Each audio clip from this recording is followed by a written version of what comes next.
This dessert is, quote, worth every creamy, soft forkful of chocolatey peanut butter goodness. Whoa, who said that? Well, hand over that fork. Mandy Merriman is sharing her recipe for no-bake dark chocolate peanut butter pie.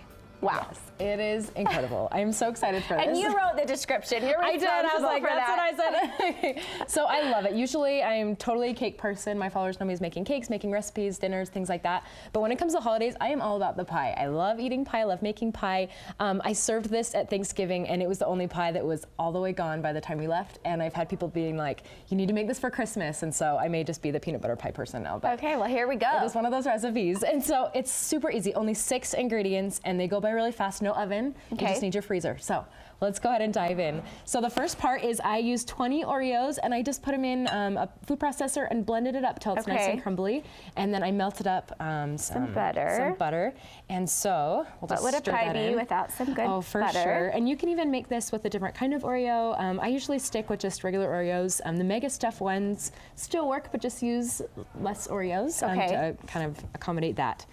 I don't know, that extra filling. And so I use a pie tart pan. You can get this at Smith's, you can get this anywhere nearby. And so here, I'll stick this in here.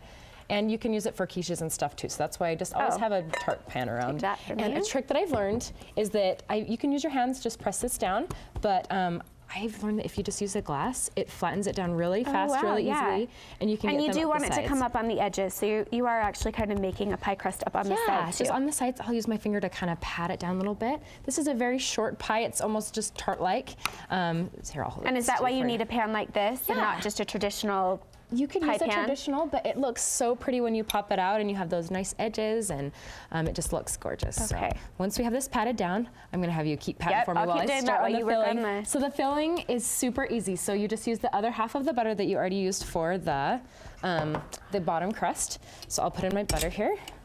And then, sorry, pass it over here. And so I'm using my whisk attachment because the whisk will whip this peanut butter up nice and fluffy, and you want that on the inside. Okay. It contrasts the crumble crust really well. Also the nice dark chocolate on top that we're gonna dump on in a minute. So I've learned that if you use the nice expensive, organic, delicious stuff, it doesn't work as well. Just go with Jiffy, go with Jiffy. Get the other stuff. This will work just well. Okay, I think I've got the crust get that started. Sort of okay, and I'll pass No, this you over are doing to great. You. And so if there's little you just kind of push it together so you don't get it is holes. Yes, so push it together on their little holes.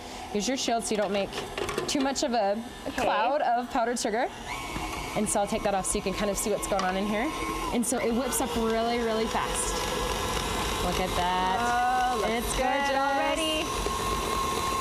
And so what I'll do here is if it's not whipping up super soft too quickly, what we'll do is we'll just add a little bit of milk, or you can add a little bit of anything you'd like. And do you want to whip it for how long? What I do is I usually whip it up for about 3 to 5 minutes just to get it super, super just light and fluffy on the inside. For the crust, I forgot to mention, put this in your freezer for about 5 minutes. It'll make it really, really soft, or it'll make it really hard for your, the base. Okay. Which would be great. So let me get this out of here. Awesome. So yummy. Perfect. So this might not spread as easily because this isn't as hard, but when it's hard, it'll spread perfectly on this middle center part. There we go. And so you're just plopping it in and just making it kind of evenly spread throughout the whole pie. And once this is blended for about 5 to 6 minutes, or sorry, 3 to 5 minutes, you won't have little powdered sugar pockets like I have here.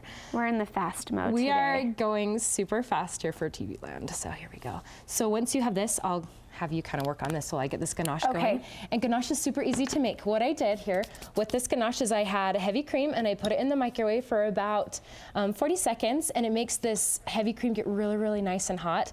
And I just tossed in my dark chocolate chips. I don't know if I'm doing a very good job at this, but you keep doing the topping and we'll pretend. No, you are doing just fine. So what we'll do here is take a look at this ganache. It changes really quickly from just whipping from heavy cream to chocolate to straight ganache. And this dark chocolate, you're gonna want that dark. I use 60% cacao like Ghirardelli, or you can grab that like Smith Selects or whatever. And it turns into this gorgeous ganache that you're just gonna dump right on top, put it right in the fridge, and really it's done. It comes together so fast. I didn't open up my oven once. I didn't preheat it. So your oven's free to cook whatever else you're making for the holidays. And you're gonna stick this in the fridge? Stick that in the fridge and chill with the ganache on top? Yep, put the ganache on top, stick it in the fridge to chill for, it only takes like 5 minutes. Okay. And then it should be good to go. Just keep it refrigerated until you're ready to serve. And then if you heat up your knife with warm water, you'll make nice clean cuts and serve it to your guests. Okay, well it looks great and it's gonna taste great, I'm sure. You also have another pie, a salted caramel pie, and it is salted caramel with banana, and that's on the pie. And then tomorrow I'm actually putting on a peppermint pie that's going to be a lovely tart that you can serve to your guests. And so whatever pie you like, these will both be perfect. Okay, well thanks so much, Mandy. Thank Yummy, you. yummy.